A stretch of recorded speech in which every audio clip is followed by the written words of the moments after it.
Students, एक नया chapter शुरू करने जा रहे हैं जो कि एनसीईआरटी में चैप्टर 14 दिया है 11th में, और वो चैप्टर का नाम है बच्चों रेस्पिरेशन इन प्लांट्स। बच्चों यहां पे हेडिंग भले ही रेस्पिरेशन इन प्लांट्स हैं, लेकिन आपको ये नहीं समझना है कि हम लोग जो प्रोसेस डिस्कस करने जा रहे हैं वो केवल प्लांट्स के बारे में ही डिस्कस करेंगे। ये ओवरऑल प्रोसेस है बच्चों रेस्पिरेशन, जो कि हर लिविंग ऑर्गेनिज्म में देखने को मिलता है। हर लिविंग ऑर्गेनिज्म में ये रेस्पिरेशन का प्रोसेस होता है, चाहे वो एरोबिक हो या एनारोबिक हो। हर लिविंग ऑर्गेनिज्म इस प्रोसेस को परफॉर्म करता है ताकि वो एक्सट्रैक्ट कर सके एनर्जी को। तो रेस्पिरेशन एक ऐसा प्रोसेस है जिस दौरान कोई भी ऑर्गेनिज्म अपने फूड के थ्रू एनर्जी एक्सट्रैक्ट करता है और उसको यूज करता है अपने नॉर्मल मेटाबॉलिक एक्टिविटी को परफॉर्म करने के लिए। इसलिए रेस्पिरेशन की जब हम बात करते हैं तो हम बात करते हैं सेलुलर रेस्पिरेशन की। सेलुलर रेस्पिरेशन का मतलब सेल के अंदर यह प्रोसेस होता है बच्चों, चाहे वो कोई भी ऑर्गेनिज्म हो, प्लांट हो, एनिमल हो, बैक्टीरिया हो, फंजाई हो, कोई भी हो। हर लिविंग ऑर्गेनिज्म को सर्वाइव करने के लिए एनर्जी बनाना पड़ेगा, और एनर्जी अगर प्लांट है तो वो खुद से बना लेंगे ऑटोट्रॉफ, लेकिन उनमें भी रेस्पिरेशन होता है। फूड तैयार करने के बाद वो भी फूड को तोड़ते हैं। और हेट्रोट्रॉफ जो हैं वो प्लांट से या ऑटोट्रॉफ से जो भी एनर्जी मिलता है वो अपने अंदर लेते हैं और फिर वहां से वो एनर्जी एक्सट्रैक्ट करते हैं। तो रेस्पिरेशन को बेसिकली हम कहते हैं it is a process of extraction of energy. Energy के एक्सट्रैक्शन का प्रोसेस है। तो इसको हम डिफाइन कैसे कर सकते हैं बच्चों? तो रेस्पिरेशन जिसे हम सेलुलर रेस्पिरेशन कह रहे हैं, it is a process of oxidation of food. Oxidation of food का मतलब होता है बच्चों ब्रेकडाउन। फूड जो भी हमने कंज्यूम किया उसका ब्रेकडाउन होगा within the cell to extract energy. Cell के अंदर ताकि क्या किया जाए, एनर्जी को एक्सट्रैक्ट किया जाए और उस एनर्जी को कन्वर्ट करके स्टोर किया जाए किस फॉर्म में? एटीपी।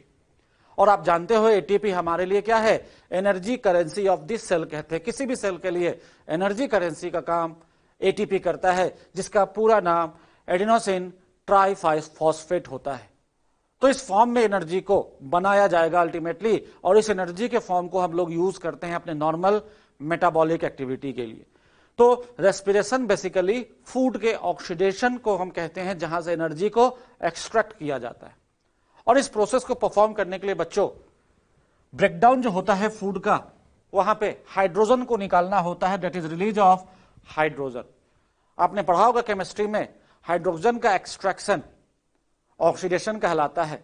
तो यहां पे हम लोग क्या किससे समझेंगे फूड के ऑक्सीडेशन को? हाइड्रोजन के एक्सट्रैक्शन को, कि फूड के पास जो ग्लूकोज हम लोग तोड़ने जा रहे हैं एनर्जी को एक्सट्रैक्शन के लिए, उसके पास जो हाइड्रोजन है उसको एक्सट्रैक्ट करेंगे। और हाइड्रोजन वर्ड का मतलब यहां पे बच्चों आपको याद रखना है, H+ के साथ इलेक्ट्रॉन भी होता है, क्योंकि हाइड्रोजन एटम की बात की जा रही है। तो इस पूरे चैप्टर में बच्चों, रेस्पिरेशन के चैप्टर में हम लोग डिस्कस क्या करने जा रहे हैं उसको हम लोग समझते हैं यहां पे एक फ्लोचार्ट से, कि हम लोग डिस्कस क्या करेंगे। तो आपको यहां पे पता होगा बच्चों कि ये ग्लूकोज है, जो फूड है होता है प्लांट्स के अंदर। यही फूड जब हम कंज्यूम करते हैं, प्लांट्स के मैटर को कंज्यूम करते हैं, या कोई भी फूड हम कंज्यूम करते हैं, तो अल्टीमेटली हमारे पास क्या होता है? फूड में ग्लूकोज को हम तोड़ते हैं। ये ग्लूकोज जब तोड़ते हैं बच्चों, तो उसके पास जो हाइड्रोजन होता है उस हाइड्रोजन को हम एक्सट्रैक्ट करते हैं। और हाइड्रोजन को हम एक्सट्रैक्ट करते हैं तो हम कहते हैं कि हमने ऑक्सीडाइज किया। तो ग्लूकोज के पास जो हाइड्रोजन होता है उसको हम निकाल लें, और जो बच जाएगा उसके बाद कार्बन और ऑक्सीजन बच जाएगा। कार्बन और ऑक्सीजन बच जाएगा तो ये CO2 के रूप में निकल जाएगा एटमॉस्फेयर में बच्चों। तो एटमॉस्फेयर में रिलीज क्या होता है? ग्लूकोज से CO2 रिलीज होता है जब फूड का ब्रेकडाउन होता है, और उसके हाइड्रोजन को हमारे प्रोसेस के दौरान निकाल लिया जाता है। अब बच्चों ये जो हाइड्रोजन निकला है, इस हाइड्रोजन का यूज क्या होगा? कि फूड को, अगर हम फूड को ऑक्सीडाइज करने के दौरान जो हमने हाइड्रोजन निकाला उसका यूज क्या होगा? तो एक सिंगल लाइन में याद रखो कि इसका use development of proton gradient के लिए किया जाएगा। प्रोटॉन ग्रेडियंट का डेवलपमेंट किया जाएगा, जो कि आपको बताया गया था पीटर मिशेल ने कॉन्सेप्ट दिया था, चाहे माइटोकॉन्ड्रिया हो या क्लोरोप्लास्ट हो, दोनों में एटीपी सिंथेसिस तभी होगा जब ग्रेडियंट बनेगा। किस चीज का? प्रोटॉन का। तो यहां पे इस हाइड्रोजन को निकालकर प्रोटॉन ग्रेडियंट बनाया जाएगा। कैसे बनाया जाएगा? तो हम लोग जो पूरे चैप्टर में डिस्कस करेंगे कि अलग अलग स्टेप में इस हाइड्रोजन को निकाला जाएगा। इसके बाद इस हाइड्रोजन को या तो NAD+ एक्सेप्ट करेगा या FAD+ एक्सेप्ट करेगा। अगर NAD+ ने एक्सेप्ट कर लिया तो यह कन्वर्ट हो जाएगा NADH2 में। अगर FAD+ ने एक्सेप्ट किया तो यह कन्वर्ट हो जाएगा FADH2 में। तो पूरे पाथवे में दौरान बच्चों या तो NADH2 बनता हुआ दिखाई देगा, नहीं तो FADH2 बनता हुआ दिखाई देगा। फिर इस NADH2 और FADH2 को के पास जो हाइड्रोजन है, इस हाइड्रोजन को निकाला जाएगा ETS में। कहां भेज दिया जाएगा? ETS में, जिसे हम कहते हैं इलेक्ट्रॉन ट्रांसपोर्ट सिस्टम। क्या कहते हैं बच्चों? इलेक्ट्रॉन ट्रांसपोर्ट सिस्टम, जो कि माइटोकॉन्ड्रिया में होना है। यह माइटोकॉन्ड्रिया में इलेक्ट्रॉन ट्रांसपोर्ट सिस्टम जो चलेगा, इस दौरान इस हाइड्रोजन को दो पार्ट में बांट दिया जाएगा, H+ में और इलेक्ट्रॉन में। H+ को यूज किया जाएगा प्रोटॉन ग्रेडियंट के डेवलपमेंट के लिए बच्चों। और उस दौरान अगर प्रोटॉन को पंप, एक्स्ट्रा प्रोटॉन को पंप करने की जरूरत होती है तो वो एनर्जी इलेक्ट्रॉन से लिया जाएगा। तो ग्रेडियंट बनाने के लिए एनर्जी की जो जरूरत होगी वो किसके थ्रू लिया जाएगा? इलेक्ट्रॉन के एनर्जी को यूज किया जाएगा और इस प्रोटॉन को यूज किया जाएगा ग्रेडियंट बनाने के लिए, इलेक्ट्रॉन के एनर्जी को यूज करके। और जब ग्रेडियंट बन जाएगा तो हमने पढ़ा है फोटोसिंथेसिस में कि ग्रेडियंट बना है तो टूटेगा, और टूटेगा तो एनर्जी रिलीज होगी। तो जब ग्रेडियंट हम तोड़ेंगे तो ये H+ को बाहर निकाला जाएगा माइटोकॉन्ड्रिया से, और माइटोकॉन्ड्रिया के मेम्ब्रेन से क्रॉस करवाया जाएगा F0 F1 पार्टिकल के थ्रू, और ये ग्रेडियंट जब टूटेगा तो एनर्जी रिलीज होगी और उस एनर्जी को यूज किया जाएगा ATP सिंथेसिस के लिए बच्चों। तो जो प्रोटॉन ग्रेडियंट बना उसको तोड़ा जाएगा, तोड़ेंगे तो एनर्जी रिलीज होगा, एनर्जी रिलीज होगा तो किस में कन्वर्ट किया जाएगा उस एनर्जी को? ATP में। और इस H+ को और साथ साथ इस इलेक्ट्रॉन को बच्चों, ये जो इलेक्ट्रॉन ETS में चलता हुआ आ रहा है, इस इलेक्ट्रॉन को एक्सेप्ट कौन करेगा? Finally oxygen. और ऑक्सीजन इस इलेक्ट्रॉन प्लस H+ और इलेक्ट्रॉन को एक्सेप्ट करके किस में कन्वर्ट हो जाएगा? वाटर में। इसलिए हम लोग जब रेस्पिरेशन का इक्वेशन पढ़ते हैं तो कहते हैं कि ग्लूकोज टूटता है ऑक्सीजन के प्रेजेंस में। हम लोग बच्चों ये बेसिक कॉन्सेप्ट जो पढ़ रहे हैं, ये डिस्कस किया फ्लोचार्ट, ये एरोबिक रेस्पिरेशन के रिस्पेक्ट में बात कर रहे हैं। तो यहां पे हम लोग जो भी डिस्कस कर रहे हैं ऑक्सीजन के प्रेजेंस में कैसे प्रोसेस चलता है, किस तरह से ग्रेडियंट बनेगा और कैसे एनर्जी रिलीज होगी, उसको हम कहते हैं यहाँ पे इस ऑक्सीजन के प्रेजेंस में होगा ये पूरा प्रोसेस। और ऑक्सीजन इस प्रोसेस में हाइड्रोजन और इलेक्ट्रॉन एक्सेप्टर के रूप में काम करेगा, और वो कन्वर्ट किस में हो जाएगा? वाटर में। अब बच्चों इस दौरान जो ATP बना है, इसी को हम कहते हैं ऑक्सीडेटिव फॉस्फोराइलेशन। क्या नाम देते हैं? Oxidative phosphorylation. जो ATP बना वो ऑक्सीडेटिव फॉस्फोराइलेशन होता है, जो कि ETS के थ्रू बनता है। तो ऑक्सीडेटिव फॉस्फोराइलेशन में जो भी ATP बनता है बच्चों, वो ETS के दौरान जो ATP बनता है उसको हम कहते हैं ऑक्सीडेटिव फॉस्फोराइलेशन। लेकिन सेल में एक और टाइप का बच्चों फॉस्फोराइलेशन होता है जिसके थ्रू ATP बनता है, और उसे हम नाम देते हैं SLP। क्योंकि इस ग्लूकोज के पास जो एनर्जी था उसको हमने पहले क्या किया? उसके हाइड्रोजन को निकाला। लेकिन कुछ सेल में हम लोग देखेंगे, कुछ कंडीशन में हम लोग ये भी देखेंगे इस पाथवे के दौरान कि यहां पे ATP डायरेक्टली भी बनाया जाता है। और जो ATP डायरेक्टली बनाया जाएगा बच्चों, उसे हम कहते हैं सबस्ट्रेट लेवल फॉस्फोराइलेशन। क्या नाम देते हैं? सबस्ट्रेट लेवल फॉस्फोराइलेशन, जिसको आगे डिस्कस करेंगे। और इसको हम लोग डायरेक्ट फॉस्फोराइलेशन भी नाम देते हैं। तो याद रखना बच्चों, दो तरह से ATP बनता है यहां पर रेस्पिरेशन के दौरान, एक ऑक्सीडेटिव फॉस्फोराइलेशन और दूसरा सबस्ट्रेट लेवल फॉस्फोराइलेशन। तो पूरे पाथवे में, पूरे चैप्टर में बच्चों हम लोग बेसिकली इसी को समझने जा रहे हैं। समझ लो एक समरी टाइप का डिस्कस किया हमने रेस्पिरेशन का, कि पूरे पाथवे में करना क्या है, होता क्या है। तो ग्लूकोज के अंदर जो प्रेजेंट हाइड्रोजन है उसको एक निकाला जाता है। उस हाइड्रोजन को या तो NAD+ एक्सेप्ट करेगा या FAD+ एक्सेप्ट करेगा। NAD+ एक्सेप्ट करेगा तो NADH2 बन जाएगा, प्लस एक्सेप्ट करेगा तो FADS2 बन जाएगा। इस NADS2 और FADS2 को फिर ETS में भेजा जाएगा, ETS में ये अपना हाइड्रोजन दे देगा और फिर आ जाएगा वापस अगला हाइड्रोजन एक्सेप्ट करने के लिए, इसलिए मैंने यहाँ पर रिवर्सिबल यहाँ पे इक्वेशन दिखाया है। अब हाइड्रोजन जब दे देगा ETS में तो वो उस हाइड्रोजन को दो भाग में तोड़ देगा, H+ और इलेक्ट्रॉन में। H+ को यूज किया जाएगा प्रोटॉन ग्रेडियंट डेवलपमेंट में, और उसके लिए जो एनर्जी डेवलपमेंट के लिए जो एनर्जी चाहिए, प्रोटॉन ग्रेडियंट के लिए जो भी एनर्जी चाहिए वो इलेक्ट्रॉन से लिया जाएगा। अब जब ग्रेडियंट बन जाएगा तो ग्रेडियंट टूटेगा तो उस एनर्जी को यूज करके ATP बनाया जाएगा F0 F1 पार्टिकल के पास से, और उस प्रोसेस का नाम हम देंगे बच्चों ऑक्सीडेटिव फॉस्फोराइलेशन। क्या नाम देंगे? Oxidative phosphorylation. और इस हाइड्रोजन और इलेक्ट्रॉन को अल्टीमेटली कौन एक्सेप्ट करेगा? ऑक्सीजन, जिसके कारण बनता है वाटर। तो ये प्रोसेस आपको एक बेसिक कॉन्सेप्ट देता है बच्चों कि रेस्पिरेशन के दौरान हम लोग डिस्कस करने क्या जा रहे हैं। वो तो ऑक्सीडेटिव फॉस्फोर, लेकिन कुछ ATP डायरेक्टली भी बनते हैं जिसे हम SLP कहते हैं। तो सारा हाइड्रोजन निकल जाए तो जो बचेगा दैट इज CO2, वो एटमॉस्फेयर में वापस रिलीज कर दिया जाएगा। तो ये प्रोसेस होता है बच्चों, जिसके कारण हम कहते हैं कि रेस्पिरेशन कैसा प्रोसेस है? ऑक्सीडेशन का प्रोसेस है। कैसा प्रोसेस है? ऑक्सीडेशन। किस तरह का ऑक्सीडेशन? जिस दौरान हम लोग हाइड्रोजन को निकालते हैं फूड से। अब नेक्स्ट हम लोग शुरू करने जा रहे हैं बच्चों कि रेस्पिरेशन है क्या। तो रेस्पिरेशन को हम कहते हैं कि ये एक एक्सर्गोनिक प्रोसेस है। कैसा प्रोसेस है? एक्सर्गोनिक प्रोसेस है। एक्सर्गोनिक क्यों कह रहे हैं?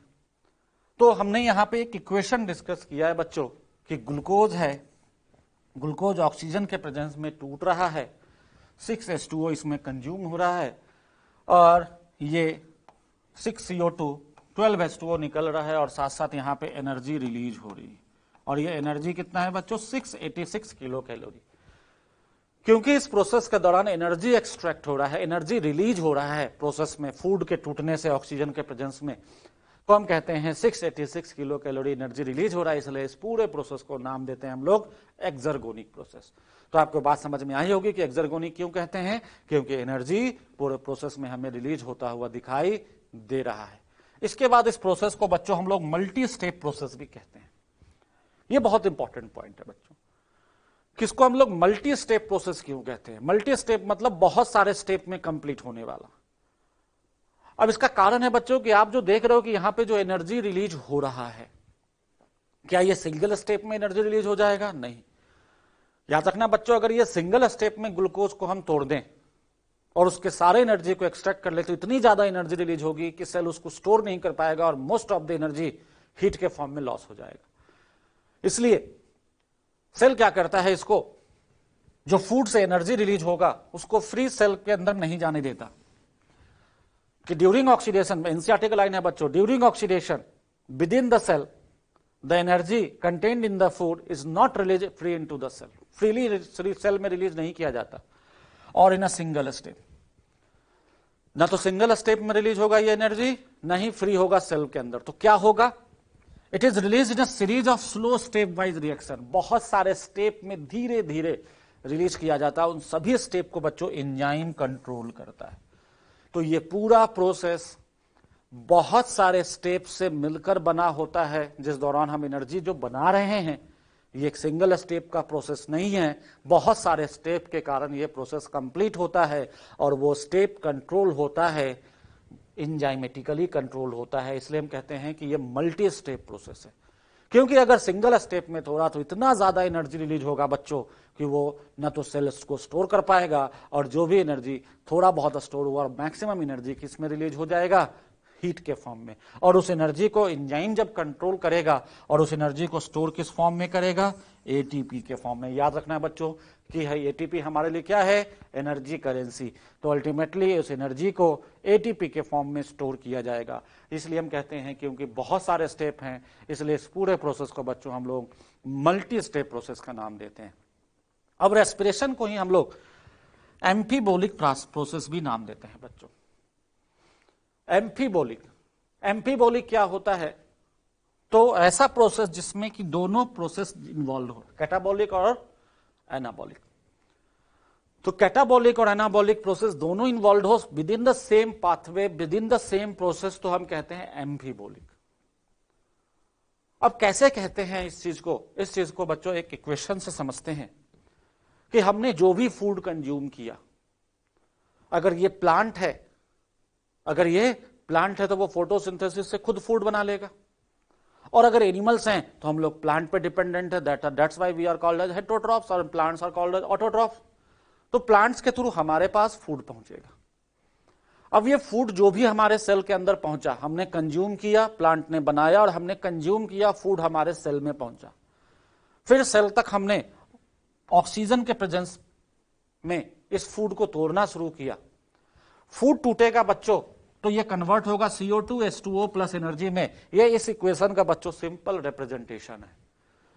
हम लोग इस इक्वेशन को बैलेंस नहीं कर रहे हैं, बस सिंपली समझ रहे हैं कि फूड को ऑक्सीजन के प्रेजेंस में अगर हम तोड़ते हैं तो CO2 H2O और एनर्जी के रूप में एनर्जी हमें यहां पे मिलता है। अब आप देखो कि सिंपली अगर हम इस इक्वेशन को देखें तो फूड का टूटना सिंपल कंपाउंड्स में सिंपली हम समझ सकते हैं कि यह कैसा प्रोसेस है बच्चों, कैटाबॉलिक प्रोसेस। क्यों? क्योंकि फूड टूट रहा है। तो फूड के टूटने के प्रोसेस को हम लोग नाम देते हैं कैटाबॉलिक प्रोसेस। लेकिन हम लोग आगे पढ़ेंगे कि इसी प्रोसेस के दौरान जो कुछ इंटरमीडिएट्स होते हैं, इंटरमीडिएट बच्चों वो होता है जो कि पाथवे के बीच में बनते हैं। जो कुछ इंटरमीडिएट्स होते हैं वो ऐसे कंपाउंड्स का बनाते सिंथेसिस करते हैं, they are involved in synthesis of new chemical compounds like chlorophyll. हम लोगों ने बच्चों फोटोसिंथेसिस में क्लोरोफिल बायोसिंथेसिस पढ़ा था, और वो सिंथेसिस शुरू होता है सक्सिनाइल कोएंजाइम ए से, और सक्सिनाइल कोएंजाइम ए बच्चों हम लोग क्रेब साइकिल में पढ़ेंगे जो रेस्पिरेशन का ही पाथवे। तो क्रेब साइकिल का एक इंटरमीडिएट जो कि सक्सिनाइल कोएंजाइम ए है, ये सक्सिनाइल कोएंजाइम ए ग्लाइसिन से जुड़ा था, तो याद करो प्रोटोक्लोरोफिल बना था और फिर उसके बाद क्लोरोफिल बना था। तो बताओ क्लोरोफिल बनाने के लिए सक्सिनाइल कोएंजाइम ए रेस्पिरेशन के पाथवे का इंटरमीडिएट आया कि नहीं? तो उसको हम कहते हैं इंटरमीडिएट। तो इसके कुछ इंटरमीडिएट क्लोरोफिल सिंथेसिस में, कुछ इंटरमीडिएट एमिनो एसिड सिंथेसिस में। ऑक्जेलो एसिटिक एसिड क्रेब साइकिल का पार्ट है। अब इसके साथ अगर हमने अमोनिया जोड़ दिया तो हम कहेंगे ये एक एमिनो एसिड में कन्वर्ट हो जाता है, दैट इज एस्पार्टिक एसिड में, तो वो एक एमिनो एसिड है। तो बच्चों ऐसे ऐसे और भी बहुत सारे पाथवे हैं जो आगे डिस्कस करेंगे। तो आपको बस इतना याद होना चाहिए कि ये जो कुछ इंटरमीडिएट इस पाथवे के हैं, चाहे वो ग्लाइकोलाइसिस के हो, क्रेब साइकिल के हो, ये इंटरमीडिएट ऐसे हैं जो कि नए नए केमिकल कंपाउंड के सिंथेसिस में भाग लेते हैं। तो हम कह सकते हैं कि इंटरमीडिएट के कारण जो प्रोसेस हो रहा है वो एनाबॉलिक हो रहा है बच्चों। क्या हो रहा है? Anabolic process. तो ये एनाबॉलिक प्रोसेस में इन्वॉल्व हो जाते हैं क्योंकि नए कंपाउंड बन रहे हैं। अब आप देखो कैटाबॉलिक भी हो गया और एनाबॉलिक भी हो रहा है इसी प्रोसेस में, इसलिए हम लोग कहते हैं कि ये कैसा प्रोसेस है? एम्फीबॉलिक। तो बच्चों अगर कभी क्वेश्चंस आए और उसमें ऑप्शन में कैटाबॉलिक और एम्फीबॉलिक दोनों हो तो ऑप्शन पहले सेलेक्ट किसे करेंगे? एम्फीबॉलिक, क्योंकि इसमें दोनों हो रहा है। लेकिन अगर एम्फीबॉलिक नहीं है तो और केवल पूछा जाए कैसा प्रोसेस है तो कैटाबॉलिक है। एम्फीबॉलिक है तो पहले ऑप्शन किसे देंगे? एम्फीबॉलिक को। तो ये तो बात हो गई कि क्यों कहते हैं एम्फीबॉलिक, क्योंकि यहां पे बहुत सारे इंटरमीडिएट्स ऐसे हैं जो कि नए नए कंपाउंड्स के सिंथेसिस में भाग लेते हैं बच्चों, इसलिए हम कहते हैं रेस्पिरेशन कैसा प्रोसेस है? एम्फीबॉलिक प्रोसेस होता है। ये तो बात हो गई बच्चों कि रेस्पिरेशन है क्या। तो एक एक्सर्गोनिक, पहले तो ऑक्सीडेशन ऑफ फूड जानते ही हैं, एक्सर्गोनिक है, मल्टी स्टेप प्रोसेस है, और एम्फीबॉलिक प्रोसेस होता है। नेक्स्ट है स्टूडेंट्स रेस्पिरेटरी सबस्ट्रेट। तो रेस्पिरेटरी सबस्ट्रेट किसे कहते हैं बच्चों? तो हम कहते हैं the compound that are oxidised during process of cellular respiration are called respiratory substrate. Means cell के अंदर जिस फूड का ऑक्सीडेशन होता है उसी फूड को हम रेस्पिरेटरी सबस्ट्रेट कहते हैं बच्चों। और ये फूड क्या क्या हो सकता है? तो हम कह सकते हैं कि ये कार्बोहाइड्रेट हो सकता है, फैट हो सकता है, प्रोटीन्स हो सकते हैं, और कुछ प्लांट्स में ऑर्गेनिक एसिड्स भी रेस्पिरेटरी सबस्ट्रेट के रूप में बच्चों काम करता है। अब ये जो अलग अलग कंपाउंड्स है बच्चों जो फूड के रूप में टूट रहे हैं, इनमें हम बात करें तो सबसे पहले प्रेफरेंस कोई भी ऑर्गेनिज्म कार्बोहाइड्रेट को देता है, और अगर कार्बोहाइड्रेट नहीं है तो वो या तो फैट या प्रोटीन्स को रेस्पिरेटरी सबस्ट्रेट के रूप में यूज करता है। तो एक प्रेफरेंस की बात करें बच्चों सबस्ट्रेट की कि किसको ज्यादा प्रेफरेंस देगा, तो सबसे पहला जो प्रेफरेंस होता है सबस्ट्रेट के लिए हम कहते हैं कार्बोहाइड्रेट होता है, उसके बाद फैट होता है और फिर प्रोटीन्स की बात करते हैं बच्चों। तो ऐसा होता क्यों है, ये सीक्वेंस बना क्यों है? तो बच्चों सबका अपना अपना सिग्निफिकेंस है। सबसे लास्ट में प्रोटीन्स को क्यों यूज करता है कोई भी लिविंग ऑर्गेनिज्म? तो उसका कारण है बच्चों कि प्रोटीन्स जब टूटता है तो प्रोटीन्स टूटते हैं तो अमोनिया रिलीज होता है बच्चों, और ये अमोनिया हमारे मेटाबॉलिज्म के दौरान यूरिया में कन्वर्ट होता है, और यूरिया को बॉडी से बाहर निकालने के लिए, क्योंकि यूरिया टॉक्सिक होता है, तो यूरिया को बॉडी से बाहर निकालने के लिए उसे पानी में डिजोल्व किया जाता है बच्चों, और वाटर के साथ उसे एक्सक्रीट किया जाता है। तो हम कह सकते हैं प्रोटीन जब टूटेगा तो अमोनिया प्रोड्यूस करेगा, और अमोनिया यूरिया के फॉर्म में बॉडी से बाहर निकलता है, और उस दौरान हमारे बॉडी में वाटर भी साथ साथ बाहर निकलेगा इस प्रोटीन के ऑक्सीडेशन के दौरान, क्योंकि यूरिया जो होता है बच्चों वो प्रोटीन्स के ब्रेकडाउन के दौरान बना है और उसे बाहर निकालना है। तो प्रोटीन्स को यूजुअली लेस प्रिफर्ड माना जाता है, टूट तो यह भी सकता है लेकिन कार्बोहाइड्रेट और फैट्स के कंपेरिजन में लेस प्रिफर्ड है।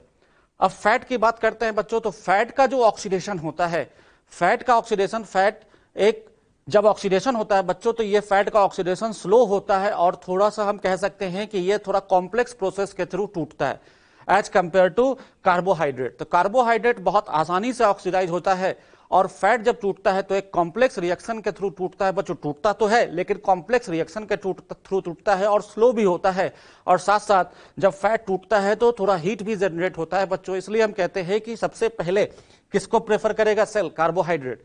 तो कार्बोहाइड्रेट जब टूटता है बच्चों, तो कार्बोहाइड्रेट जब टूटेगा तो इसके टूटने के दौरान CO2 रिलीज होता है, और CO2 जो होता है वो गैसियस फॉर्म में निकल जाता है हमारे बॉडी से, और उस दौरान हम कह सकते हैं कि कार्बोहाइड्रेट अगर टूटा तो जो CO2 बनेगा कार्बोहाइड्रेट का ऑक्सीडेशन के दौरान वो किसी भी वाटर के बिना, वाटर लॉस हुए, हमारे बॉडी से वाटर लॉस हुए बिना ही क्या हो जाएगा बच्चों? गैसियस फॉर्म में रिलीज हो जाएगा। और दूसरी बात है कि ये आसानी से टूटता है, इसलिए हम कहते हैं कि हमेशा जितने भी ऑर्गेनिज्म है सबसे पहले किसको प्रेफरेंस देंगे? कार्बोहाइड्रेट को, क्योंकि इस दौरान ये इंस्टेंट, इसलिए हम कहते हैं बच्चों ये इंस्टेंट सोर्स ऑफ एनर्जी है, क्योंकि आसानी से टूटता है, और इसके जो ऑक्सीडेशन के बाद जो प्रोडक्ट बनेगा बच्चों, बाई प्रोडक्ट बनेगा, वो CO2 निकलेगा, और वो CO2 गैसियस फॉर्म में हमारे बॉडी से निकल जाता है। उस दौरान हमें वाटर का ज्यादा लॉस करने की जरूरत भी नहीं होती। तो हम कहते हैं कार्बोहाइड्रेट इस कारण से बच्चों मोस्ट प्रिफर्ड है। इन तीनों में अगर हमें सबसे पहले प्रेफरेंस हमारा बॉडी देगा तो किसको देगा? कार्बोहाइड्रेट को। अगर कार्बोहाइड्रेट कंज्यूम हो गया तो फैट को, और फैट अगर कंज्यूम हुआ तब लास्ट में क्या होगा बच्चों? प्रोटीन्स का ब्रेकडाउन होता है। अब बच्चों हर कंपाउंड का अपना अपना जो एनर्जी वैल्यू अलग अलग होता है बच्चों। दो तरह का वैल्यू हमने यहाँ टेबल में दे रखा है, एक कैलोरीफिक वैल्यू है और दूसरा फिजियोलॉजिकल वैल्यू। कैलोरीफिक वैल्यू बच्चों एक्सपेरिमेंटल होता है, जब हम किसी भी लेबोरेटरी में एक फेवरेबल कंडीशन देकर किसी फूड को तोड़ते हैं तो हम उसे कहते हैं कैलोरीफिक वैल्यू निकला है उसका।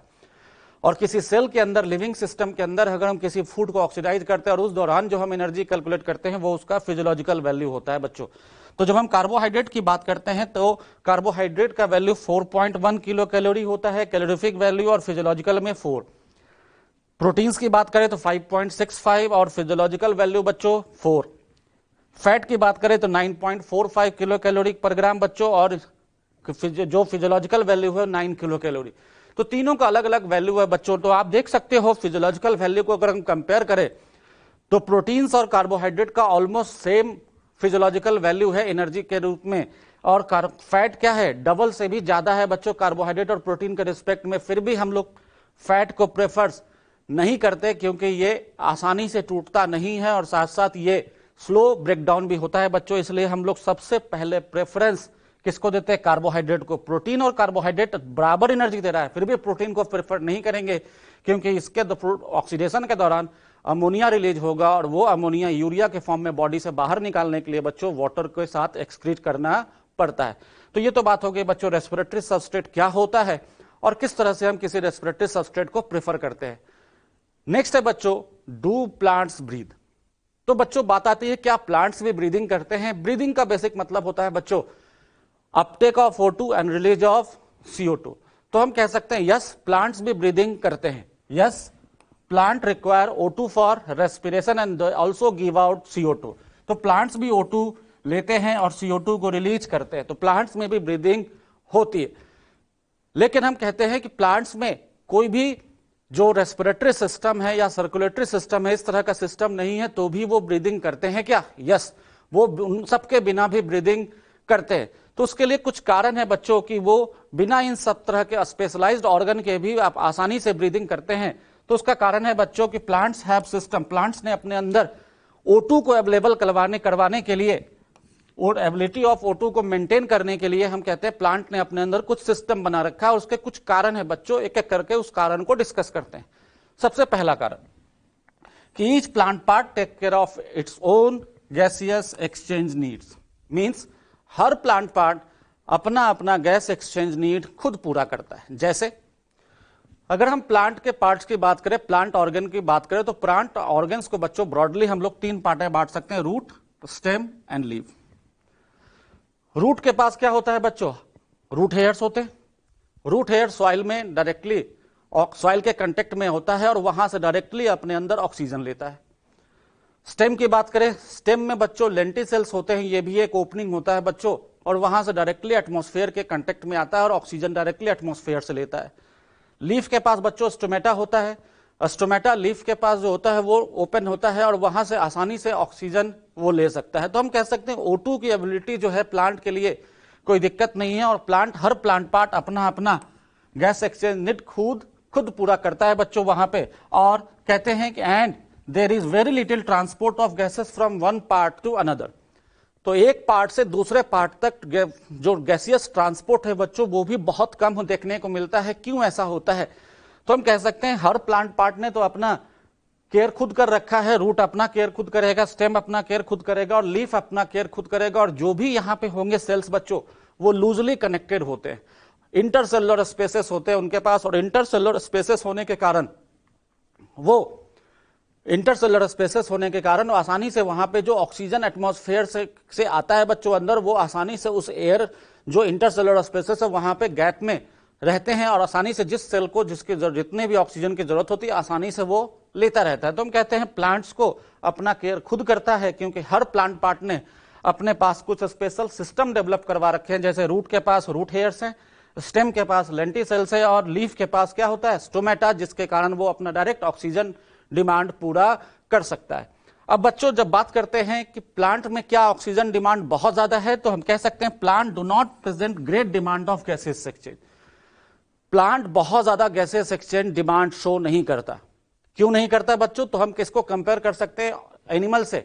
कि बच्चों एनिमल्स में मूवमेंट होता है, लोकोमोशन होता है, तो वहां पे जो रेस्पिरेशन का रेट होता है वो फ्लक्चुएट करता रहता है बच्चों। जब हम वर्क कर रहे होते हैं, बहुत ज्यादा वर्क कर रहे होते हैं या लोकोमोशन या मूवमेंट कर रहे होते हैं, तो हमारे अंदर मेटाबॉलिक एक्टिविटी बढ़ जाती है, जिसके कारण हम कहते हैं कि हमारा ऑक्सीजन डिमांड बढ़ जाता है। लेकिन प्लांट्स अपने जगह पे क्या रहते हैं? कांस्टेंट रहते हैं और उनमें बहुत ज्यादा मेटाबॉलिक रेट हाई नहीं होता। तो हम कह सकते हैं root, stem and leaf respire at a rate far lower than animals do. तो एनिमल्स के कंपैरिजन में बच्चों रूट, स्टेम एंड लीफ में जो रेस्पिरेशन का रेट होता है बहुत ही कम होता है, इसलिए बहुत ज्यादा डिमांड प्लांट्स को ऑक्सीजन का नहीं होता। और एक बहुत इंपॉर्टेंट बात बच्चों कि अगर कोई प्लांट फोटोसिंथेसिस कर रहा है तो हम कह सकते हैं only during photosynthesis large volume of gases are exchanged. तो जब कोई प्लांट फोटोसिंथेसिस कर रहा है तो उसको ऑक्सीजन की कमी तो ऐसे भी नहीं होगी, क्योंकि हम लोगों ने बच्चों फोटोसिंथेसिस से पढ़ा था कि वो 9 टाइम्स O2 तो रिलीज करता है अपने लिए 1 टाइम्स रख के। तो जब अगर कोई प्लांट फोटोसिंथेसिस कर रहा है तो large amount of gases exchange उसी समय होता है बच्चों, और उस समय O2 तो खुद उसके अंदर बन रहा है, तो बाहर से लेने की जरूरत नहीं होगी। इसलिए हम कह सकते हैं कि each leaf is well adapted to take care of its own needs during this period. तो जब फोटोसिंथेसिस कर रहा है तो लीफ जो है अपने लिए रिक्वायर्ड ऑक्सीजन अपने पास रख लेगा और बाकी जो बचा हुआ बच्चों हमने बताया था कि 9 टाइम्स O2 वो रिलीज करेगा। तो when cells photosynthesis of O2 is not a problem. तो जब भी कोई प्लांट सेल फोटोसिंथेसिस कर रहा है तो O2 का जो अवेलेबल कंडीशन है उसके लिए कोई प्रॉब्लम नहीं होता, since O2 release within this cell, क्योंकि सेल के अंदर ही O2 वहां पे क्या हो रहा है? रिलीज हो रहा है बच्चों। तो हम कह सकते हैं कि किसी भी प्लांट्स में अगर फोटोसिंथेसिस हो रहा है तो उसके पास ऑक्सीजन की कमी उस समय तो कम से कम नहीं होगी और उसका डिमांड भी बहुत ही कम है एज कंपेयर टू एनिमल्स। लेकिन फिर एक बात आती है बच्चों कि what about those plant which have thick stem. जिनमें सेकेंडरी ग्रोथ होता है लार्ज एंड बल्की पार्ट जिसे कहते हैं। तो डिस्टेंस हम कह सकते हैं कि जो प्लांट लार्ज एंड बल्की होते हैं बच्चों, जिनका थिकनेस स्टेम का बहुत ज्यादा होता है, उसमें भी प्लांट को अपने गैसेस के डिफ्यूजन की बहुत ज्यादा जरूरत नहीं होती। The distance that diffuse must diffuse in large and bulky plant is not great. तो डिफ्यूजन का जो डिस्टेंस है वो बहुत ज्यादा नहीं होता। बाहर से दिखने में बहुत थिक वो वुडी पार्ट लग सकता है बच्चों, लेकिन अगर हम उसको अच्छे से एनालाइज करें तो प्लांट में वहां पे भी कोई खास दिक्कत नहीं है। जैसे each living cell in a plant cell is located quite close to surface of the plant. इस चीज को समझते हैं बच्चों। मैंने यहां पे बच्चों एक स्टेम का diagram, cross section diagram draw किया है। आप देखो स्टेम का ये आउटर सरफेस है और जो सेंट्रल पार्ट होता है बच्चों से स्टेम का, वो डेड पार्ट होता है बच्चों। सेंट्रल पार्ट क्या होता है? डेड पार्ट होता है। तो जैसे जैसे थिकनेस बढ़ता चला जाता है बच्चों प्लांट में, वैसे वैसे सेंट्रल पार्ट डेड होता चला जाता है और वो मैकेनिकल सपोर्ट देता है बच्चों। लेकिन जो सुपरफिशियल लेयर्स होते हैं जो साइड में, वो सुपरफिशियल लेयर्स में पाए जाने वाले सेल्स जो होते हैं बच्चों, वो पेरेन्काइमा सेल्स होते हैं। कैसे सेल्स होते हैं? पेरेन्काइमा। और उनका पैकिंग कैसा होता है? लूज पैकिंग पेरेन्काइमा का होता है। तो यहां पे आप देख सकते हो ये जो पेरेन्काइमा सेल्स हैं ये लूजली पैक्ड है। लूजली पैक्ड है तो इनके अंदर यहां पे ऑक्सीजन रहने की प्रोबेबिलिटी है, यहां पे ऑक्सीजन आसानी से रह सकता है। तो जो एयर स्पेसेस, इन सबको कैसे कहते हैं बच्चों? Air spaces. मतलब ऑक्सीजन जो बाहर से आएगा किसके थ्रू? इसके पास ओपनिंग जो होता है उसे बच्चों लेंटी सेल्स कहते हैं। ये लेंटी सेल्स है और यहां से ऑक्सीजन क्या होगा? एंटर करेगा इसके अंदर। ये ऑक्सीजन यहां से एंटर करेगा और ये ऑक्सीजन बच्चों इसके अंदर आसानी से डिफ्यूज कर सकता है। और जो लिविंग सेल्स हैं वो सुपरफिशियल लेयर्स के रूप में रह रहे हैं बच्चों, और सुपरफिशियल लेयर्स के रूप में रहेंगे तो सेंट्रल पार्ट तो डेड है, ऑक्सीजन चाहिए किसको? लिविंग सेल्स को। तो ये सब लिविंग सेल्स हैं और वो सरफेस के काफी नजदीक है। जो अंदर की तरफ भी है वो भी लूजली कनेक्टेड है। तो ऑक्सीजन जो बाहर से आ रहा है बच्चों वो एयर स्पेसेस में रह जाएगा और एयर स्पेसेस से डिफ्यूज करके हर लिविंग सेल तक ऑक्सीजन आसानी से मिलता रहेगा। तो यही इसी चीज को यहां पे समझाया गया बच्चों कि ईच लिविंग सेल, अगर हम थिक और बल्की प्लांट्स की भी बात करते हैं तो each living cell in plants located quite close to the surface of the plant. तो स्टेम में तो हमें दिख रहा है बच्चों कि जो थिक स्टेम है वहां पे भी वो सरफेस, जो लिविंग सेल्स हैं वो सरफेस पे लोकेटेड है। किस पे लोकेटेड है? सरफेस पे। और आसानी से वो लेंटी सेल्स के थ्रू ऑक्सीजन ले सकते हैं। अगर लीफ की बात करें बच्चों तो लीफ में भी आपने पढ़ा होगा कि वहां पे भी लूजली कनेक्टेड सेल्स होते हैं, स्पॉन्जी पेरेन्काइमा, और वहां पे भी आसानी से ऑक्सीजन एयर स्पेसेस में रहता है।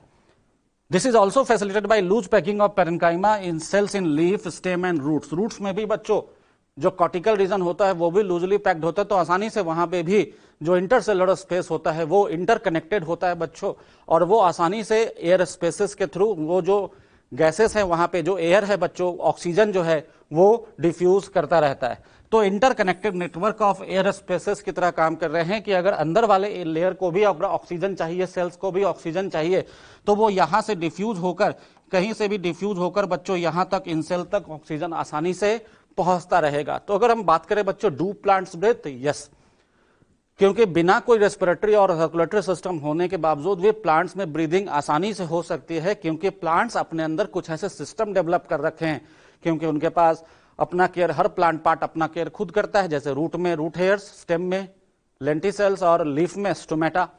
अगर हम थिक और वुडी पार्ट की बात करें बच्चों तो थिक और वुडी पार्ट में भी जो सुपरफिशियल लेयर्स होते हैं वो क्या होते हैं? लूजली प्लेस्ड होते हैं और उनके बीच में इंटरसेलुलर स्पेसेस पाए जाते हैं। इंटरसेलुलर स्पेसेस पाए जाने के कारण हम कहते हैं कि एयर वहां पे आसानी से रह सकता है और जितनी जरूरत होगी वो आसानी से कोई भी सेल उसको ले सकता है। तो बच्चों इस तरह से हम कह सकते हैं कि प्लांट्स में भी ब्रीदिंग होती है बिना किसी स्पेशलाइज्ड स्ट्रक्चर्स के।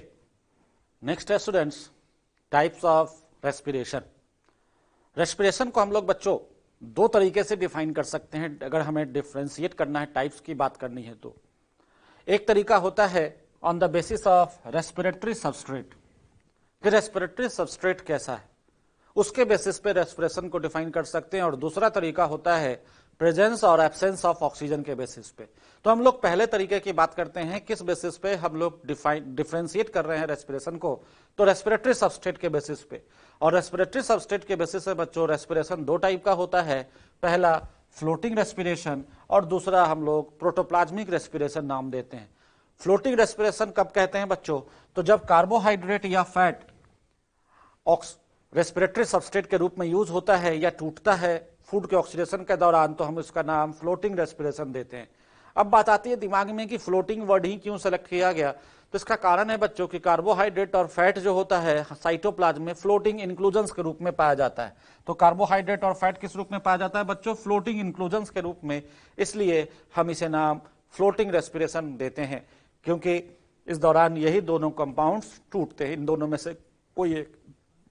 अगला होता है बच्चों प्रोटोप्लाज्मिक रेस्पिरेशन। प्रोटोप्लाज्मिक रेस्पिरेशन कब कहेंगे? जब प्रोटीन का ब्रेकडाउन होगा तो हम नाम देंगे प्रोटोप्लाज्मिक रेस्पिरेशन।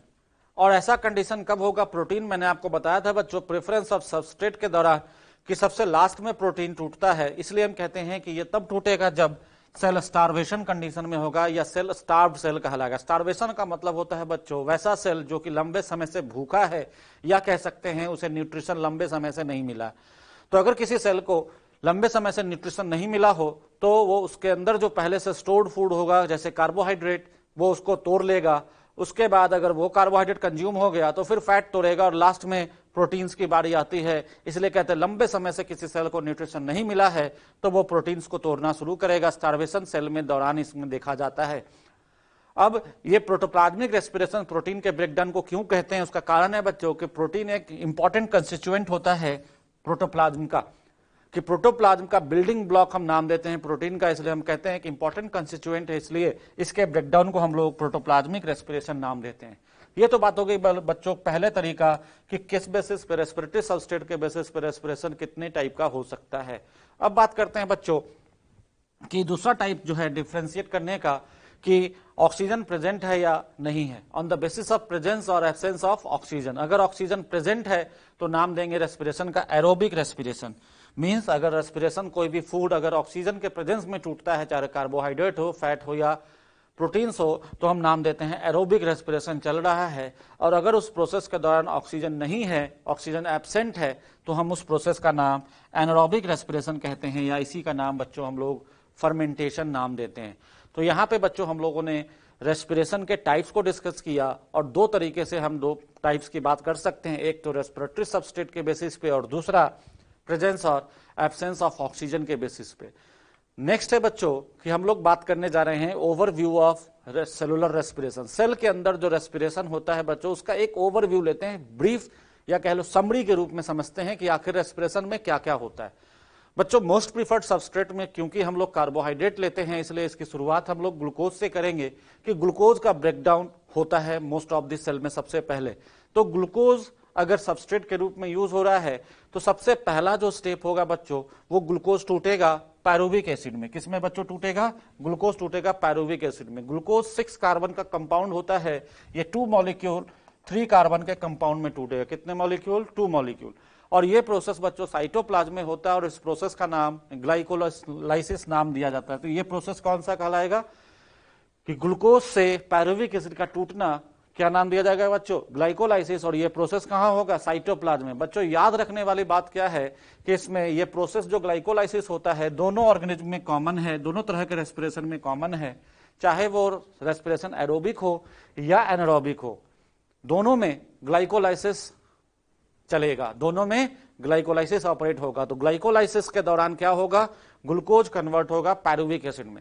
अब बच्चों पायरुविक एसिड बन गया क्योंकि ग्लाइकोलाइसिस एक ऐसा स्टेप है बच्चों जो कि माना जाता है कि अर्थ के इवोल्यूशन के बाद सबसे पहला ये पाथवे है जो कि ऑर्गेनिज्म में डेवलप हुआ था एनर्जी एक्सट्रैक्शन के लिए। और इस प्रोसेस के दौरान बच्चों हम लोग देखेंगे कि ना तो ऑक्सीजन यूज होता है इस प्रोसेस में, ना ही CO2 रिलीज होता है। इसलिए ये दोनों ऑर्गेनिज्म में, क्योंकि अर्थ के इवोल्यूशन के बाद जो सबसे पहला ऑर्गेनिज्म आया था, क्योंकि उस समय अर्थ के एटमॉस्फेयर में ऑक्सीजन नहीं था, इसलिए उस समय मानते हैं कि ऑब्लिगेट एनारोब्स रहे होंगे। ऑब्लिगेट मतलब जो बिना ऑक्सीजन के सर्वाइव करते रहे होंगे।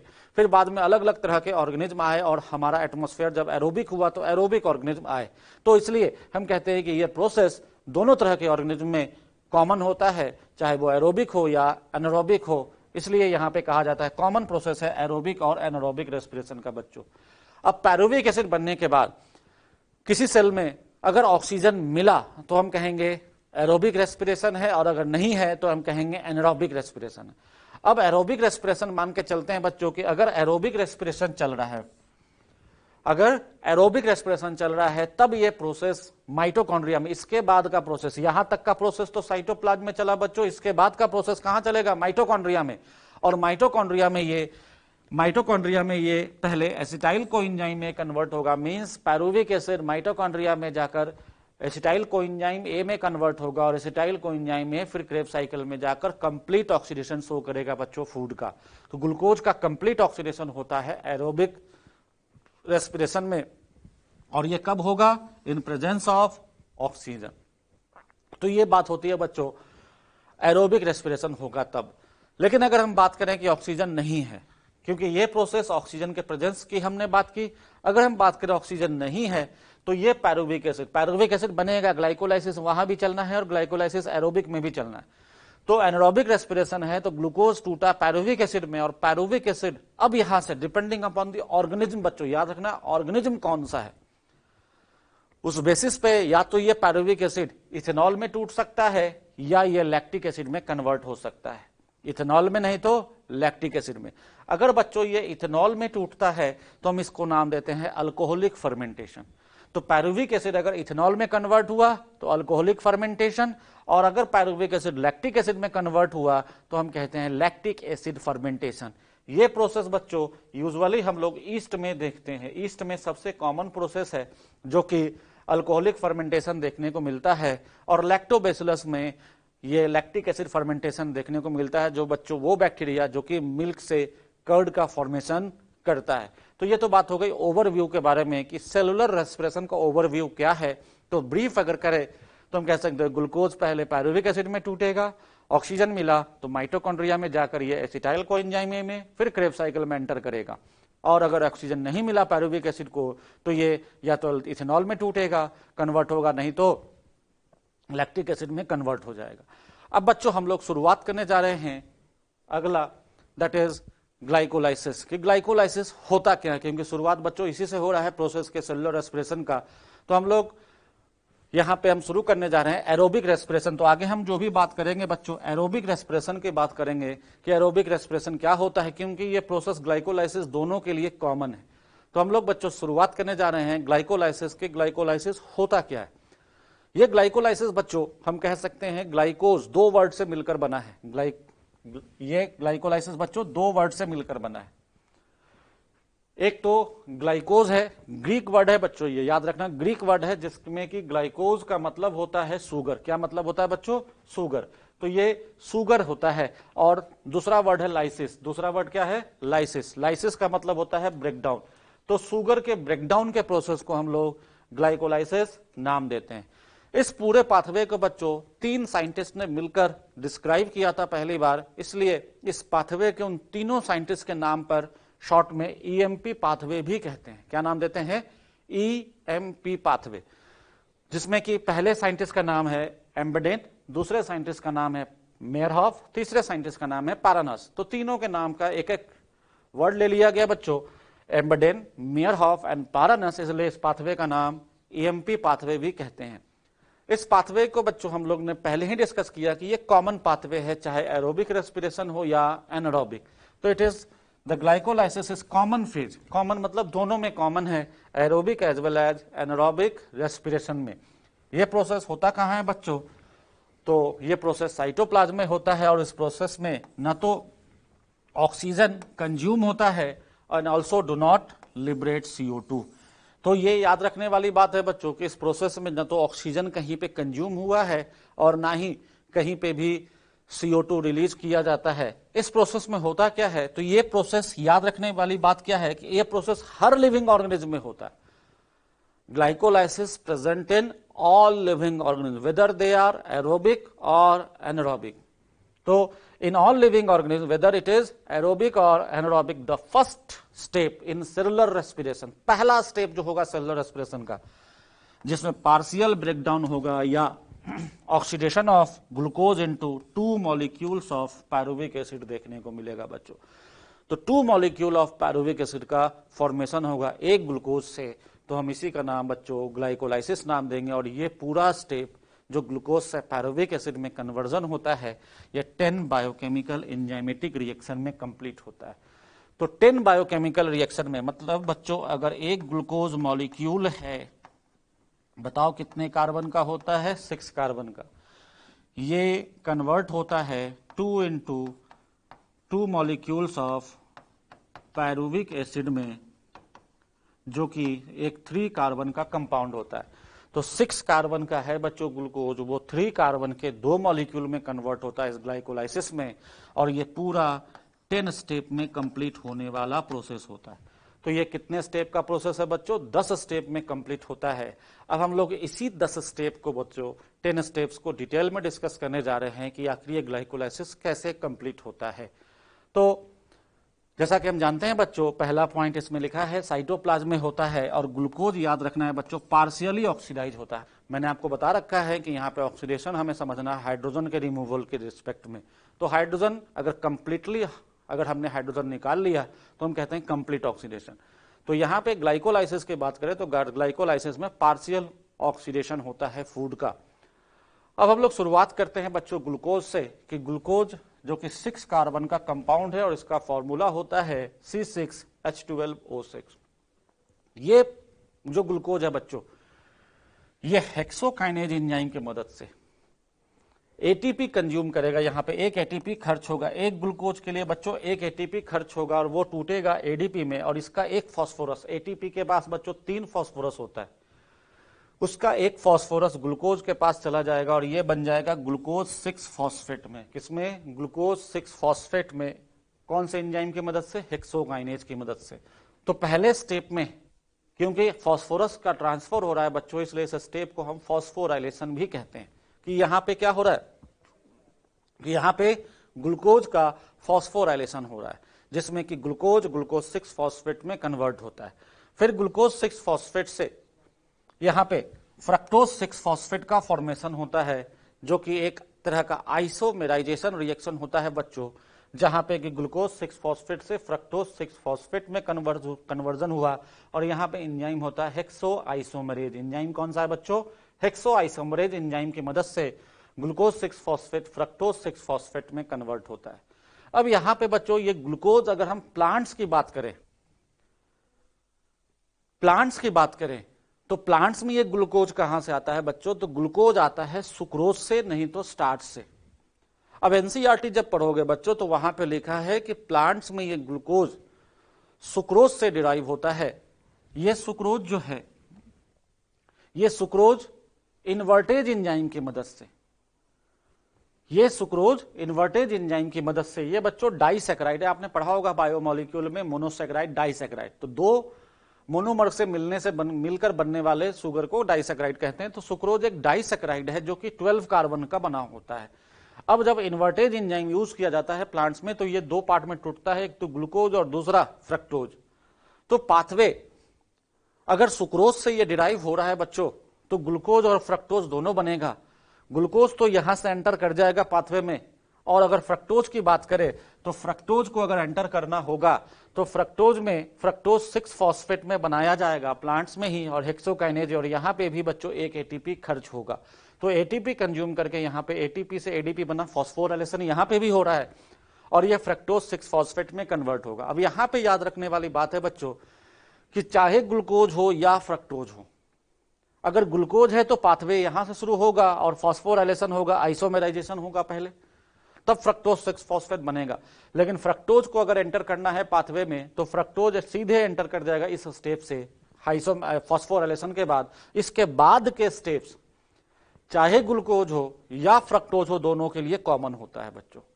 तो ग्लूकोज के लिए स्टेप शुरुआत में 2 स्टेप आया, लेकिन फ्रक्टोज को पाथवे में एंटर करने के लिए एक ही स्टेप फॉलो हो रहा है। इसमें एक पहला फॉस्फोराइलेशन और दूसरा आइसोमेराइजेशन ग्लूकोज के लिए, लेकिन फ्रक्टोज के लिए केवल फॉस्फोराइलेशन हो रहा है। इसके बाद के सारे स्टेप दोनों के लिए क्या होंगे? सेम होंगे। यहां तक आपको तो प्लांट्स के बारे में समझाया गया बच्चों कि ये अगर प्लांट्स में अगर सुक्रोज से अगर ये ग्लूकोज आता है तो स्टार्च है, तो स्टार्च भी तोड़ा जाता है प्लांट में, उसके लिए भी अलग एंजाइम होता है। तो स्टार्च से भी ग्लूकोज आ सकता है, सुक्रोज से एनसीईआरटी ने लिखा है, तो सुक्रोज से ग्लूकोज और फ्रक्टोज टूटेगा और दोनों के लिए पाथवे इस तरह से। अब हम बात करते हैं कोई भी दूसरे ऑर्गेनिज्म, चाहे वो एनिमल्स हो, बैक्टीरिया हो, फंजाई हो, या दूसरे कोई भी टाइप के ऑर्गेनिज्म है बच्चों, उन सब में भी ये पाथवे देखने को मिलता है।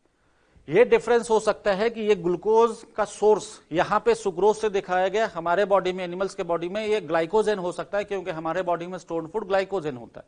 तो फूड तो हर लिविंग ऑर्गेनिज्म में टूटेगा, लेकिन इसकी शुरुआत डिफरेंट हो सकती है, लेकिन पाथवे बच्चों सब में सेम होता है, पाथवे में कोई डिफरेंस नहीं है। इसलिए इसको मान के चलना कि हर लिविंग ऑर्गेनिज्म में इसी तरह का पाथवे ऑपरेट होता है। तो हम लोग शुरुआत कर रहे थे ग्लूकोज से ग्लूकोज 6 फॉस्फेट बना बच्चों, ग्लूकोज 6 फॉस्फेट से फ्रक्टोज 6 फॉस्फेट बनता है, और यहां तक कार्बन नंबर में कोई चेंज नहीं आया। अब बच्चों फ्रक्टोज 6 फॉस्फेट के बाद एक एंजाइम होता है फॉस्फोफ्रक्टोकाइनेज पीएफके। ये बहुत इंपॉर्टेंट एंजाइम है बच्चों, क्योंकि ये एक रेगुलेटरी स्टेप को फॉलो करता है, यहां पे रेगुलेट करता है इसके रेट को। तो याद रखना ये जो एंजाइम है ये स्टेप को रेगुलेट करने में काम आता है। कैसे, आगे हम लोग डिस्कस करेंगे। अब ये एंजाइम जो है बच्चों एक एटीपी कंज्यूम करेगा, तोड़ेगा। तो पहला एटीपी कंजम्पशन आप देखो यहां पे हुआ है, और दूसरा एटीपी कंजम्पशन यहां पे हो रहा है, और इसके बाद ये एक प्रोडक्ट बनता है फ्रक्टोज 1,6 बिसफॉस्फेट। क्या बनता है बच्चों? Fructose 1,6 bisphosphate. तो ग्लूकोज से ग्लूकोज 6 फॉस्फेट बना, ग्लूकोज 6 फॉस्फेट से फ्रक्टोज 6 फॉस्फेट बना, और फ्रक्टोज 6 फॉस्फेट से फ्रक्टोज 1,6 बिसफॉस्फेट बना। यहां पे जैसे ही बनता है बच्चों ये पीएफके एंजाइम की मदद से, अब ये फ्रक्टोज 1,6 फॉस्फेट दो पार्ट में तोड़ दिया जाएगा। किसमें? दो पार्ट में अल्डोलेज एंजाइम की मदद से इसको तोड़ दिया जाएगा, और यहां पे दो कंपाउंड बनेंगे।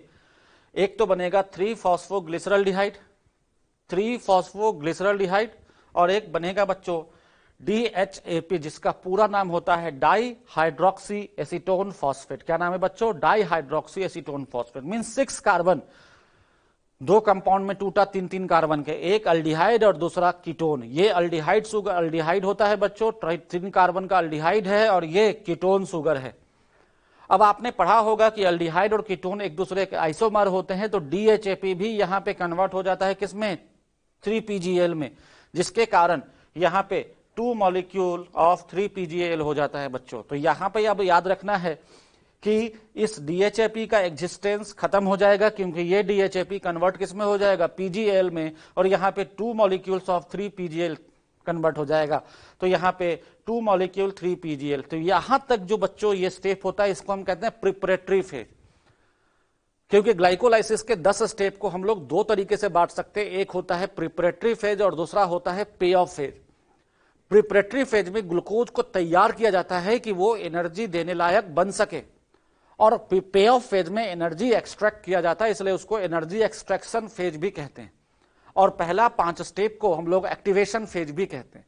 तो ये जो स्टेप है बच्चों एक्टिवेशन फेज था ग्लूकोज का, जहां पे 2 मॉलिक्यूल 3PGL का बन जाता है। अब यहां पे आइसोमरेज एंजाइम की मदद से ये 3-DHAP कन्वर्ट हो गया 2 मॉलिक्यूल 3PGL में। अब यहां से बच्चों आगे जो भी मॉलिक्यूल्स लेंगे, हर मॉलिक्यूल का 2-2 मॉलिक्यूल होगा। क्यों? क्योंकि DHAP एक और मॉलिक्यूल 3PGL में कन्वर्ट हो गया। अब अगले स्टेप में क्या होगा बच्चों? अगले स्टेप में इस PGAL से, याद रखना NCERT ने लिखा है 2 redox equivalent are removed in the form of hydrogen atom. Page number 229 पे NCERT के बच्चों एक लाइन लिखा है 2 redox equivalent are removed in the form of hydrogen atom, it is transferred to NAD+। किसके पास ट्रांसफर हुआ बच्चों? NAD+, और कन्वर्ट किसमें हो गया? NADH2 में। अब ये बताओ, एक मॉलिक्यूल 3PGL होता तो एक NAD+ आता, लेकिन यहां पे 2 मॉलिक्यूल है तो 2 NAD+ आएगा और 2 NADH2 बनेगा। अब बच्चों यहां पे हाइड्रोजन निकाला गया है, किससे? PGL से। इसलिए इस स्टेप को नाम हम देते हैं ऑक्सीडेशन। ऑक्सीडेशन होता है, और इस ऑक्सीडेशन के बाद 3PGL कन्वर्ट हो जाता है 1,3-bis-PGA में बच्चों, फॉस्फोग्लिसरिक एसिड। 1,3-bis-PGA में इसके भी 2 मॉलिक्यूल्स होते हैं, 2 मॉलिक्यूल, 2 NAD+ आया, 2 NADH2 बना, और 2 मॉलिक्यूल 1,3-bis-PGA में कन्वर्ट हुआ, ये भी 3 कार्बन का है। अब 1,3-bis-PGA के बाद अगला कन्वर्जन होता है बच्चों 3PGA में। इस दौरान क्या होता है? एक इंपॉर्टेंट स्टेप होता है SLP का। SLP क्या होता है बच्चों? SLP होता है सबस्ट्रेट लेवल फॉस्फोराइलेशन। मैंने आपको बताया था हमारे सेल में दो तरह का फॉस्फोराइलेशन, ऑक्सीडेटिव फॉस्फोराइलेशन और सबस्ट्रेट लेवल फॉस्फोराइलेशन। ये जो NADH2 है बच्चों, आगे पढ़ेंगे कि ये इक्विवेलेंट है 3 ATP के, लेकिन कब? जब ये ETS में जाएगा, इलेक्ट्रॉन ट्रांसपोर्ट सिस्टम में जाएगा। तो ETS में जाएगा तो ये 6 ATP देगा, आगे पढ़ेंगे। लेकिन यहां पे बिना किसी ETS के बच्चों, ये जो फॉस्फोरस 2 है, इस 2 फॉस्फोरस में से एक फॉस्फोरस इस ADP के पास चला जाएगा और ये कन्वर्ट हो जाएगा ATP में। ये ATP का सिंथेसिस बच्चों SLP कहा जाता है, सबस्ट्रेट लेवल फॉस्फोराइलेशन और डायरेक्ट फॉस्फोराइलेशन, जिसमें कि कोई ETS की जरूरत नहीं है, कोई ग्रेडियंट बनाने की जरूरत नहीं है, डायरेक्ट फॉस्फोराइलेशन है, सीधे ATP बन जाता है बच्चों यहां पे।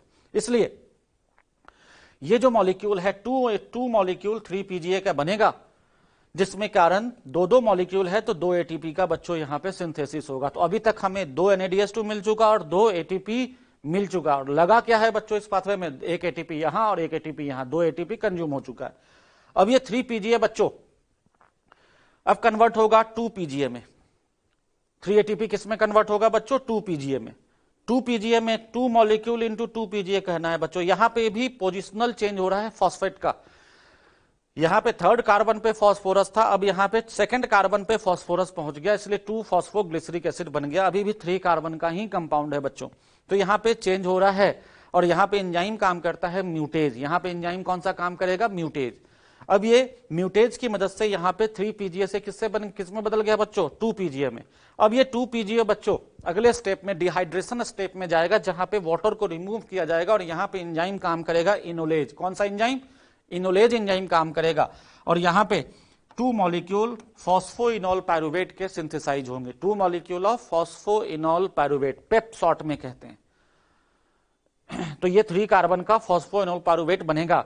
अब इस फॉस्फोइनोल पायरुवेट के बाद अगले स्टेप में पायरुवेट काइनेज एंजाइम की मदद से, ये भी स्टेप बच्चों SLP का होता है, दैट इज डायरेक्ट फॉस्फोराइलेशन का। इसके पास जो फॉस्फोरस है, फॉस्फो वर्ड यूज किया जा रहा है, फॉस्फोइनोल पायरुवेट, तो ये जो फॉस्फेट है यहां से निकालकर ADP को दे दिया जाएगा। तो डाइफॉस्फेट के पास एक फॉस्फोरस आएगा तो ट्राइफॉस्फेट बनेगा। कितने ट्राइफॉस्फेट? 2 मॉलिक्यूल है बच्चों, 2 ADP आएगा तो 2 ATP बनेगा। हर जगह 2 ATP लगाते चले जाना है बच्चों, 2 वाटर भी निकलेगा यहां पे।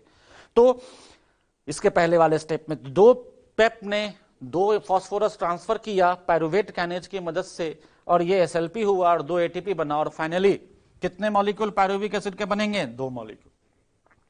तो आप देख सकते हो एक glucose molecule 2 molecule of pyruvic acid में बच्चों कन्वर्ट होता है। एक glucose molecule 2 molecules of pyruvic acid में कन्वर्ट हुआ और इस पायरुविक एसिड का फॉर्मूला होता है C3H4O3। ये 3 कार्बन का है बच्चों। तो 6 कार्बन इस ग्लूकोज के पास था, ये कन्वर्ट किस में हुआ? 2 इंटू 3 कार्बन कह सकते हैं कि नहीं? पायरुविक एसिड को 3 कार्बन के रूप में लिख दें। तो कार्बन नंबर में कोई चेंज आया क्या? नहीं आया।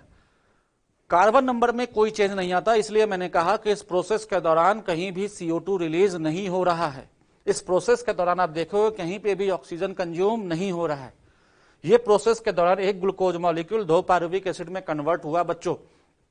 अब आपको यहां पे ध्यान देने वाली बात है क्या कि इस प्रोसेस में टोटल 10 स्टेप्स हुए, जिसमें पहला स्टेप अगर एंजाइमेटिक अगर रिएक्शन के बेसिस पे देखें तो फॉस्फोराइलेशन हेक्सोकाइनेज की मदद से, आइसोमेराइजेशन फॉस्फो हेक्सो आइसोमेरेज की मदद से, फॉस्फोफ्रक्टोकाइनेज की मदद से फॉस्फोराइलेशन हुआ तीसरा स्टेप। चौथा स्टेप में बच्चों ब्रेकडाउन होता है इस कंपाउंड का। 5वें स्टेप में यहां पे जो आइसोमेरेज है, ट्रायोज आइसोमेरेज है, वो क्या करेगा? इसको आइसोमेराइज करवा देगा तो धाप कन्वर्ट हो जाएगा PGL में 2 मॉलिक्यूल। ये 3 PGL कन्वर्ट हुआ 1,3-bis PGA में, और यहां पे 1,3-bis PGA से यहां पे 1,3-bis PGA से कन्वर्जन हुआ 3 PGA में, और 3 PGA से कन्वर्जन हुआ 2 PGA 2H2O निकला इनोलेज एंजाइम की मदद से, और ये इनोलेज एंजाइम में पेप कन्वर्ट हुआ और पेप के कन्वर्जन से पेप के बाद पायरुविक एसिड में बदला पायरुवेट काइनेज की मदद से। तो इस पूरे प्रोसेस का अगर कंक्लूजन ड्रॉ करें बच्चों के क्या क्या हुआ, तो एक ग्लूकोज मॉलिक्यूल कन्वर्ट हुआ 2 मॉलिक्यूल पायरुविक एसिड में, जिसमें कि 2 NADH2 हमें बनता हुआ दिखाई दिया। 2 NADH2 यहां पे बना, 2 NADH2 बना, 2 ATP यहां पे मिला और 2 ATP यहां पे मिले।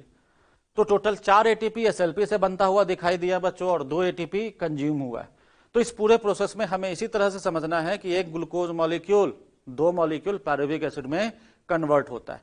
अगर हम इसके समरी की बात करें बच्चों कि ग्लाइकोलाइसिस में हुआ क्या टोटल कैलकुलेशन, एटीपी कैलकुलेशन अगर हमें करना हो तो हम इसको ब्रीफ में समझ सकते हैं कि ग्लूकोज मॉलिक्यूल जो 6 कार्बन का था वो 2 मॉलिक्यूल पायरुविक एसिड में कन्वर्ट हुआ, 2 मॉलिक्यूल पायरुविक एसिड में कन्वर्ट हुआ, जिस दौरान 2 एटीपी हमें शुरुआत में ही खर्च करना पड़ा था। 2 एटीपी हमें किसमें शुरुआत में ही खर्च करना पड़ा। पहला स्टेप कौन सा बच्चों, पहला स्टेप था जिसमें कि ग्लूकोज से ग्लूकोज 6 फॉस्फेट बना था और दूसरा फ्रक्टोज 6 फॉस्फेट बना था।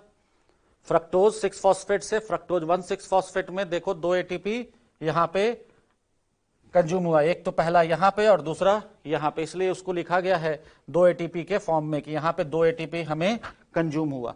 इसके साथ साथ हमें 2 NADH2 मिला है, ये 2 NADH2 क्या है बच्चों मिला है, और हमें 4 एटीपी SLP से भी मिला है। तो ये इस तरफ हमने गेन लिखा है कि हमें मिला क्या क्या, और इस तरफ हमने लिखा है कंज्यूम क्या क्या हुआ। तो एक ग्लूकोज मॉलिक्यूल, अगर एक ग्लूकोज मॉलिक्यूल के लिए कैलकुलेट करें तो हम कह सकते हैं 2 NADH2 बना, 4 एटीपी सिंथेसाइज हुआ, और कंज्यूम कितना हुआ बच्चों 2 एटीपी, 2 एटीपी कंज्यूम हुआ, और 2 एटीपी कंज्यूम हुआ, और डायरेक्ट गेन अगर पूछा जाए तो 2 एटीपी का डायरेक्ट गेन हुआ, क्योंकि 4 एटीपी डायरेक्ट बना, 2 कंज्यूम हुआ, तो डायरेक्ट गेन अगर पूछा जाए बच्चों, एनसीईआरटी ने क्वेश्चन पूछा है आपके 229 पेज नंबर में कि can you calculate the how many ATP are directly synthesize, तो डायरेक्टली सिंथेसाइज एटीपी 4 है, लेकिन अगर डायरेक्ट गेन पूछ दे तो हम कहेंगे 4 एटीपी में से 2 एटीपी कंज्यूम हुआ और 2 एटीपी ही बचता है। ये जो NADH2 बना है बच्चों, ये तभी एटीपी दे पाएगा जब ETS में जाएगा, तो ये एटीपी देगा लेकिन थ्रू ETS, तो इसमें एटीपी बनेगा ETS के थ्रू। इससे पहले इसमें एटीपी कैलकुलेशन नहीं करना है, यहां पे NADH2 के नंबर को काउंट करना है। तो उम्मीद है बच्चों यहां तक आपको ग्लाइकोलाइसिस समझ में आ गई होगी। नेक्स्ट है स्टूडेंट्स कंट्रोल ऑफ ग्लाइकोलाइसिस।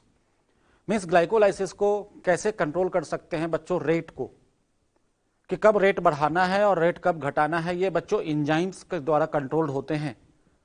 तो जो स्टेप्स होते हैं बच्चों ग्लाइकोलाइसिस का, जो 10 स्टेप्स बताया था हमने, उसमें जो स्टेप फर्स्ट है, थर्ड है and last step that is 10th step जो होता है बच्चों, वो इरिवर्सिबल स्टेप होते हैं।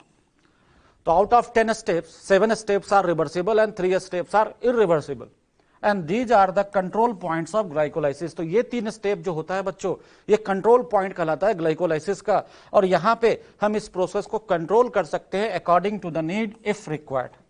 जरूरत के अनुसार बच्चों इसको हम रेट को क्या कर सकते हैं, यहां पे कंट्रोल कर सकते हैं। अब बच्चों स्टेप 1 जो कौन कौन सा स्टेप है जिसके बेसिस पे हम कह सकते हैं ग्लाइकोलाइसिस को कंट्रोल किया जा सकता है, तो पहला है बच्चों स्टेप 1, फर्स्ट स्टेप, जिसको कि कैटेलाइज करता है hexokinase enzyme. Hexokinase enzyme step 1 को कैटेलाइज करता है, जिस दौरान जो रिएक्शन होता है बच्चों ग्लूकोज से ग्लूकोज 6 फॉस्फेट का जो फॉर्मेशन होता है, और इस स्टेप को कैटेलाइज करता है हेक्सोकाइनेज, और ये स्टेप हम कहते हैं बच्चों ये इरिवर्सिबल स्टेप है, और यहां पे भी हम ग्लाइकोलाइसिस को कंट्रोल कर सकते हैं। दूसरा होता है बच्चों स्टेप नंबर 3, जहां पे हम स्टेप ग्लाइकोलाइसिस को कंट्रोल कर सकते हैं। कौन सा एंजाइम है बच्चों, यहां पे फॉस्फोफ्रक्टोकाइनेज। फॉस्फोफ्रक्टोकाइनेज एंजाइम होता है बच्चों जो कि इस स्टेप को कैटेलाइज करता है, स्टेप नंबर 3 को, और यहां पे क्या होता है फ्रक्टोज 6 फॉस्फेट कन्वर्ट होता है फ्रक्टोज 1,6 बिसफॉस्फेट में।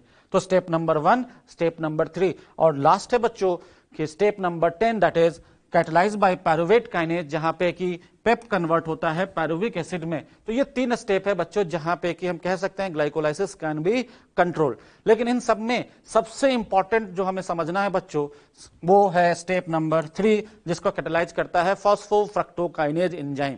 इस एंजाइम को बच्चों हम लोग देखेंगे कि इसे हम pace maker of the glycolysis भी नाम देते हैं। कैसे, आगे समझते हैं बच्चों।